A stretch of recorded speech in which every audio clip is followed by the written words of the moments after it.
皆さんこんばんは、宇野と言います。ブレワイ続編トレーラーの中で新たに見つかったことについてお話しします。今回は内容盛りだくさんの動画になりました。ブレスオブザワイルドや薬剤の目視録のネタバレがあります。敏感な方はお気をつけください。今回は視聴者の方からいただいたコメントをもとに考察していく視聴者コメントミニ考察コーナー、略して仕込み考察です。このチャンネルではブレスオブザワイルド続編の情報を求めていらっしゃる方がワクワクできる動画を投稿していってます。公式の裏付けはなるべくハイラル百科やハイラルヒストリア、マスターワークスなどの公式資料を用いています。気になった方は動画説明欄からチェックしてみてください。では行きましょう。本題の前に無駄話からさせてください。ちょっと前の続編トレーラー再考察の動画から派生した画面右の土煙、せり上がる黒いものの剣、回っていない巨大な骨があったので紹介します。ラネールの塔周りの骨。少なくとも6本ほどの仰向けの肋骨が確認できます。仰向けの肋骨といえば、竜骨沼やラベラ湿地帯の肋骨ですね。大きさはラベラ湿地帯のヒノックスと思われる骨と似ていますかね。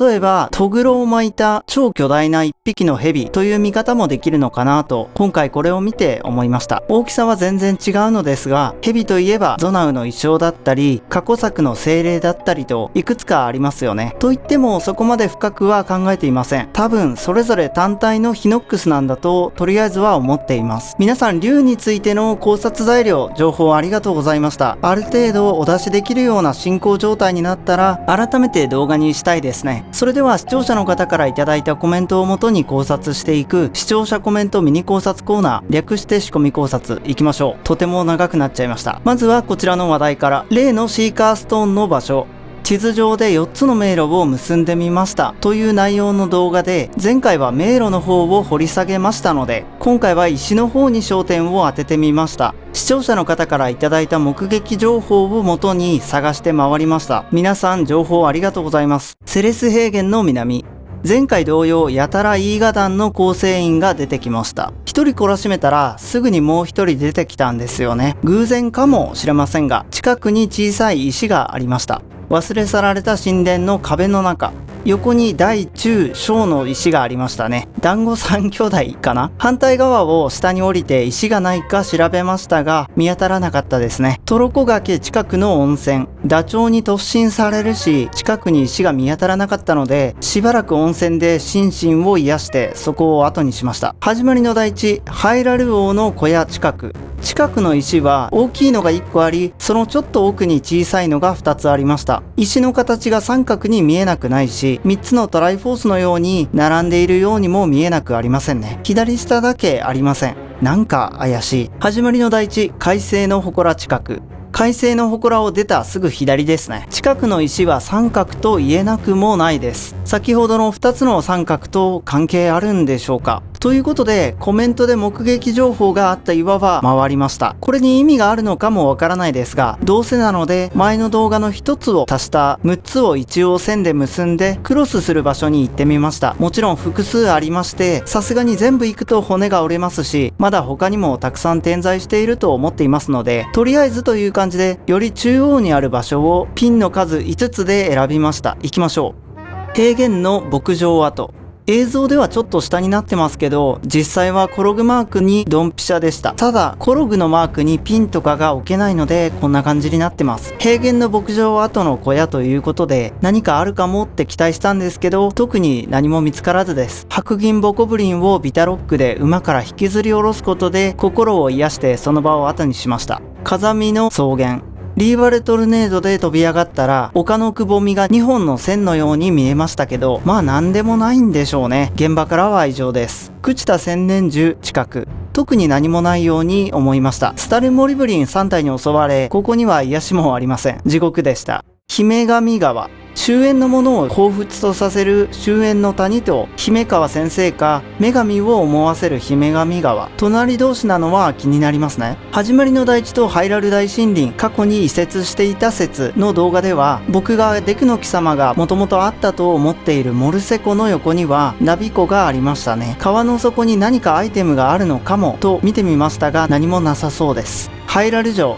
三の丸近く、特に何も見当たりませんでしたね。薬剤の目視録で今の5ポイントを訪れると、どこかで何か見つかる可能性はありますが、先ほどから何回も言っている通り、これに意味があるのかも、まだ他にもたくさんあの岩が点在しているのかもわからないので、とりあえずは保留ですね。引き続き目撃情報をお待ちしています。隠された地下通路。考察視点の生放送中に気になるコメントをいただきました。続編トレーラーについてです。長旅をしているっぽい荷物を乗せた牛とリンクやゼルダはどこから入ってハイラル城の地下までたどり着いたんでしょうかというものでしたね。それに対して他の方が薬剤の目視録でローム王が時の神殿にいた理由が続編地下通路を示唆していたのだとしたら面白いですねというものがありました。ローム王がゾナウ遺跡の地下通路の存在を知っていたとしたらそこを通ってきたんだと。これすごく面白いですよね。他にも僕はブレスオブザワイルドは敗北ルートの最新だと思い込んでるんですが、神々のトライフォースでは教会とハイラル城が地下通路で繋がっていましたしね。そういうものなのかもしれません。そこから着想を得て、じゃあブレスオブザワイルドに当てはめた時にそれがどこになるのかということを考えて回ってきました。行きましょう。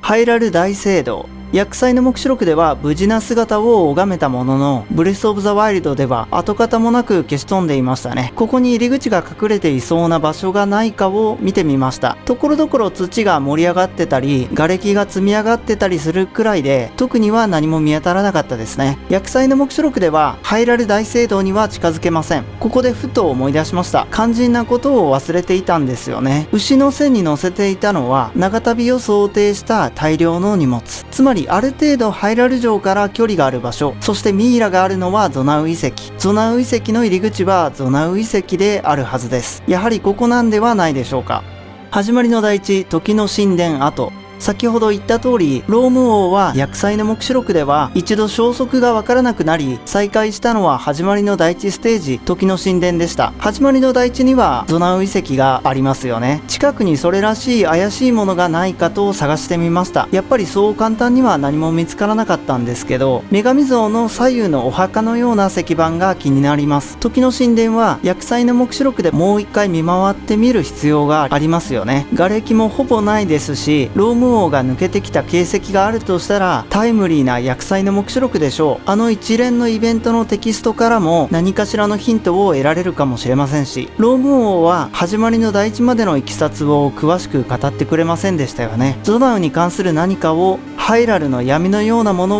を隠しているんじゃないかとついつい疑ってしまいます。ところでこの続編トレーラーについて新たに分かったことがあるんです。ちょっと前の僕の動画で続編トレーラーを改めて考察するというものがありまして、それに反応してくださったツイッターのフォロワーさんのツイートで気になったものがありました。それはガノンミイラのお腹や左手首に穴が複数開いているのが見つかったとの内容でした。確認してみると僕は全く気づかなかったんですが、お腹に3つの穴が開いていました。よくよく見てみると左上腕に1つ、右胸にも1つ、それぞれ穴が開いているのがわかります。前回の左手のひらの穴も合わせて貼り付けにされていたんでしょうか。ガノンドルフのミイラはいつからこの状態で立っていたんでしょうかね。右手の封印らしきことをしてる手がつく前から、これ以上は考えられないですね。今はこのミイラとも話がつながるこちらの話題もついでに触れておきたいです。豚の石像の第一、フィローネ樹海全体のレイアウトは何らかの意味があるように前々から思っています。もしかしてブレワイのハイラルの縮図だったりするのかなとかですね。他にはフクロウの石像や水流の石像には体がついていて、豚の石像には体がついていません。もしかしてイースター島のモアイ像のように体の部分が下に埋まっているのではと考えた時期もあったんですけど、横向きに転がっていて底面が見えている豚の石像も見つけたので、それは考えにくいでしょうかね。その石像だけポキッと折れたとも考えられなくはないんですが、ちょっと苦しいですかね。豚の石像といえば始まりの大地や雷の大地のように壁で囲んで高い位置に豚を置いているものがあります。豚を、つまりガノンを祀っているんでしょうか。もしくは誰も寄りつかないところに封印しているようにも解釈できます。実は先ほど紹介させていただいたガノンミイラのお腹の3点の傷、豚の石像の顔後ろに同じ模様ががあるんですよね。このマークは何だろうなぁとずっと疑問だったんですけど、今回の情報からきっとガノンドロフに関する何かなんだろうなということは分かりました。ガノンといえばこの豚の石像ですし、ゾナウはハイラル側に味方する存在なのか、あるいは